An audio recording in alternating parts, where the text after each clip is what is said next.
सावन का सीज़न ख़त्म होते ही हमारे भोजपुरी के पावर स्टार पवन सिंह का एक और सॉन्ग आप लोगों के बीच में बहुत जल्द ही तहलका मचाने वाला है और इसका ट्रेलर को आपको बहुत जल्द ही DRS म्यूजिक के द्वारा आपको बहुत जल्द देखने को मिलेगा।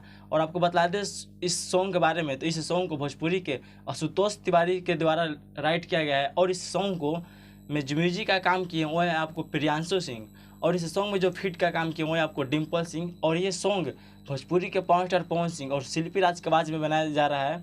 अभी इस सॉन्ग का आपको नाम बतला देते, इस सॉन्ग का नाम है दाल ना गलल, जो कि आपको भोजपुरी के DRS म्यूजिक के द्वारा आपको बहुत जल्द इसका ट्रेलर आउट किया जाएगा और आपको बहुत जल्द इसका सॉन्ग भी देखने को मिलेगा।